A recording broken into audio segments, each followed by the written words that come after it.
You don't have a motivation problem. You have an untrained mind. Right now, there's a silent battle happening inside your head. One voice tells you to work, to build, to grow. The other whispers, later. And somehow, later keeps winning.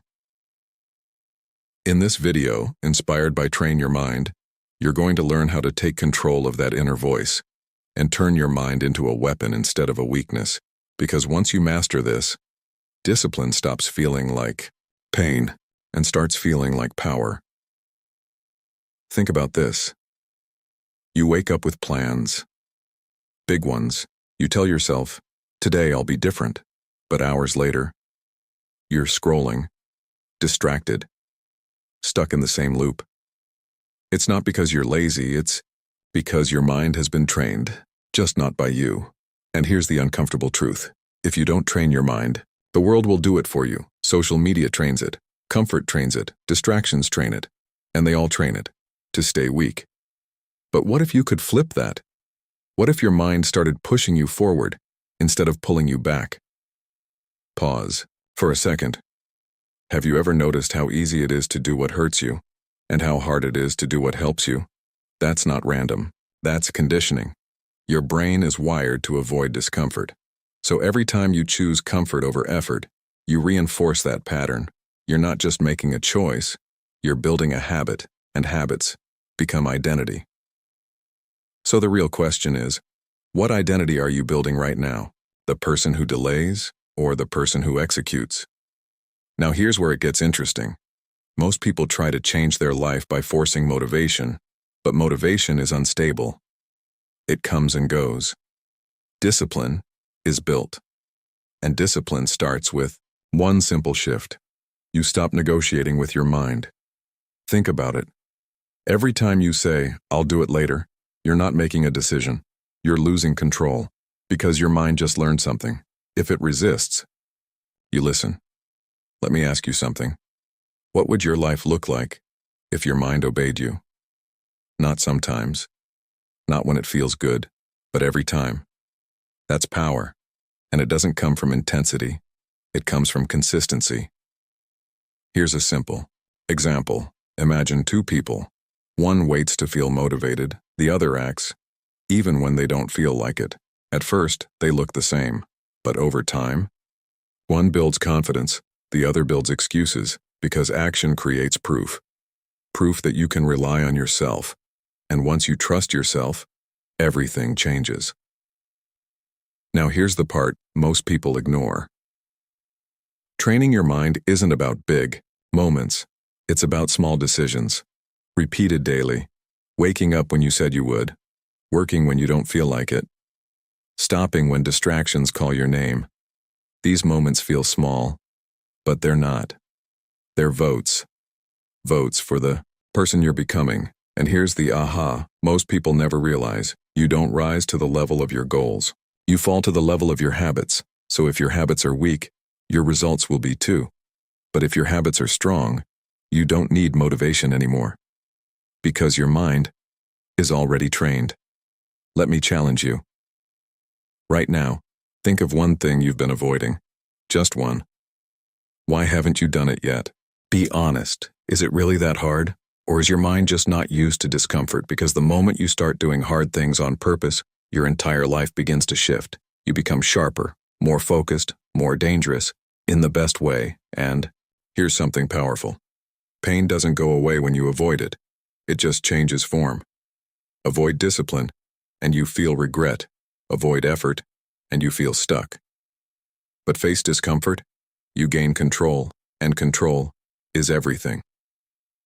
Now imagine this a version of you who doesn't hesitate, who doesn't overthink, who just moves, decisive, focused, unstoppable. That version already exists, but right now, it's buried under habits you didn't choose. So the real work isn't becoming someone new. It's removing what's holding you back. If this is hitting you, if you're starting to see yourself in this, then you're already waking up. And that's the first step. Because awareness creates change, but awareness alone isn't enough. You need action. Small, consistent, uncomfortable action. And in part 2, we're going deeper. We're going to break down the exact mental patterns that keep you stuck and how to rewire them so discipline becomes automatic. Because once you understand that, you don't just control your mind, you control your future. So how do you actually rewire your mind? Not by thinking differently at first, but by interrupting the patterns that run your life on autopilot. Because right now, most of your actions are not decisions, they're reactions. You feel bored, you reach for your phone. You feel pressure, you escape. You feel discomfort, you delay. It happens so fast, you don't even notice it. And that's the problem. You can't control what you don't see. So here's the first shift. You build awareness in real time, not later, not at night when you reflect, in the moment. The next time you're about to distract yourself, pause, just for a second, and ask, what am I trying to avoid right now? That question alone breaks the pattern. Because now you're no longer reacting. You're observing. And once you observe your mind, you create space. Space to choose differently. Now here's where it gets deeper. Your mind isn't just avoiding discomfort, it's protecting an identity. If you see yourself as someone who procrastinates, your brain will defend that identity, even if it hurts you. Because consistency feels safe, even when it's destructive. Let that sink in. You don't just act like who you are. You protect who you believe you are. So if you want to change your behavior, you have to challenge that identity. Not with words, with evidence.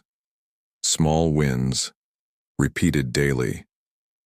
You say you're disciplined? Prove it. Not once. Not when it's easy, but when it's inconvenient. Because every time you act against your old pattern, you send a new signal to your brain. This is who I am now. And over time, your identity shifts. Quietly, powerfully. Now think about this. Why do some people stay consistent, even when life gets hard? It's not because they feel better, it's because they removed friction. Here's idea number 2. Make discipline easier and distraction harder. Most people do the opposite. They keep distractions one tap away and effort buried under resistance. So of course they fail. Imagine this. Your phone is in another room. Your workspace is clean. Your task is already defined. Suddenly, starting feels easier, not because you changed your mindset, but because you changed your environment. This is not weakness. This is strategy. You don't rise by willpower alone. You rise by design. Let me ask you something. What in your environment is silently pulling you backward? And what would happen if you removed it? Now here's a pattern most people never notice. You don't fail in the moment of action. You fail in the moment of decision. Before the action. You tell yourself, I'll just check one thing. I'll start in 5 minutes. I deserve a break, and just like that, you're off track. Not because you're incapable, but because you allowed a small lie to pass unchecked. Here's the third shift. You become ruthless with your internal dialogue. Not aggressive, but precise. You question your excuses. You challenge your thoughts. Because not every thought deserves your trust. In fact, most of them don't. So next time your mind says later, you respond, why not now? Simple, direct, effective. And suddenly, the power dynamic changes. Now here's something you might not expect. Discipline isn't about pushing harder. It's about recovering faster. You will slip. You will have days where you fall back. That's not failure. That's part of the process. But what separates strong minds from weak ones is how quickly they return. Do you disappear for days, or do you reset immediately? Because 1 missed action is a mistake. 2 becomes a pattern. So here's the rule. Never miss twice. No matter what, this single principle can change everything because it keeps you in motion, and motion builds momentum. If this is opening your eyes, if you're starting to see the patterns controlling you, then this is where things begin to shift. And if you want to keep training your mind at a deeper level, stay with this, because what comes next might be the piece most people are missing. Now let's go even deeper. There's a hidden force behind all of this. It's not motivation. It's not discipline. It's attention. Whatever you focus on grows. If you focus on difficulty, tasks feel heavier. If you focus on progress, effort feels meaningful. So the real question is, where is your attention going every day? Because your mind follows your focus, and your life follows your mind. Here's the aha moment. You don't control your life by controlling everything you do. You control it by controlling what you pay attention to. That's the lever. That's the switch. And once you understand that, you start to see everything differently. Distractions aren't harmless anymore. They're stealing direction. Now imagine this. A mind that notices distractions instantly. A mind that returns to focus without effort. A mind that doesn't argue. It executes. That's not talent. That's training. And in part 3, we're going to break down the final layer. How to build a mind that doesn't just stay disciplined for days, but for months, years, without burnout. Because mastering your mind for a moment is easy, but mastering it for life? That's a different game. So what does it actually take to master your mind for life? Not days, not weeks, but years, without burning out, without losing yourself along the way. Because here's the truth. Most people don't expect. If you rely only on discipline, you will eventually break.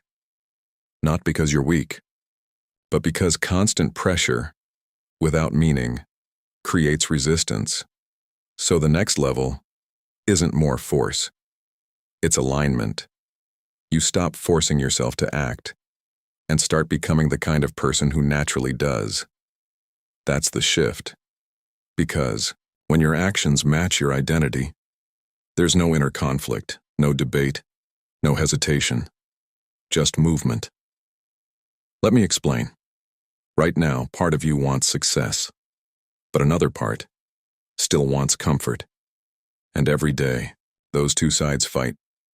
That's why it feels heavy. But when you fully decide who you are, the fight ends. Not because it's easy, but because it's clear. You don't negotiate with who you are. You act accordingly. So here's the first final idea. Clarity removes resistance. Not motivation, not hype, clarity. Who are you? Really, are you someone who trains their mind or someone who follows it? Because once that answer becomes real to you, your decisions change automatically. Now pause. If someone watched your daily actions without hearing your goals, who would they say you are? That question cuts deeper than most people expect, because it removes illusion and replaces it with truth. Now here's where things go even deeper. Most people think growth is about adding more habits, more routines, more pressure. But real mastery, it's about subtraction. Removing what weakens you, the distractions you keep justifying, the environments that drain you, the people who normalize your lowest standards. You don't need more energy, you need fewer leaks. Think about that. What's quietly draining your focus every day, and why are you still allowing it? Because every time you tolerate a distraction, you train your mind to accept less. Less focus, less discipline, less control. So the second idea is this. Protect your standards or lose them. Not once, not sometimes, always. Because your standards shape your life, whether you're aware of it or not. Now imagine this version of you. You walk into a room, and you don't get pulled by noise. You sit down, and you don't reach for distraction. You decide, and you follow through. Calm, focused, certain. That's not intensity. That's identity. Now here's the final layer. detail, part that turns all of this into something permanent. You stop chasing results and start respecting the process. Because results are slow, sometimes invisible, and if your motivation depends on seeing progress, you'll quit too early. But when you fall in love with the process, showing up becomes enough, and that changes everything. You don't need to feel excited. You don't need instant rewards. You just need to show up again and again and again. That's how momentum becomes automatic. That's how discipline becomes effortless. Let me ask you something. What if the life you want is built in moments no one sees? Early mornings, quiet decisions, small actions. Would you still do it if no one noticed? Because that's where real change happens. In silence. Now take a breath. Look back at everything you've heard. This isn't about hacks. It's not about quick fixes. It's about becoming someone who cannot be stopped because they no longer stop themselves. And if you've made it this far, you're not just watching, you're thinking, you're questioning, you're becoming aware, and that means something because most people never reach this point. So here's something I want you to do. Right after this video ends, take one action, not tomorrow, not later, now, something small, but intentional, because this is where it becomes real. This is where you separate yourself. And if you're serious about building this version of you, this focused, disciplined, unstoppable version, then stay connected to this journey. Subscribe so you don't miss what comes next. Like this video if it made you think differently, and turn on notifications because the next ideas might be exactly what you need at the right moment, not for us, for you, for your growth, for the version of you that's waiting to be built. And before you go, answer this honestly. What is one thing you will no longer tolerate in your life starting today? And what is one action you will take, no matter how you feel? Hold on to that, because your future isn't built by what you intend to do. It's built by what you refuse to avoid. No noise, no excuses, no waiting, just action and a mind that finally listens.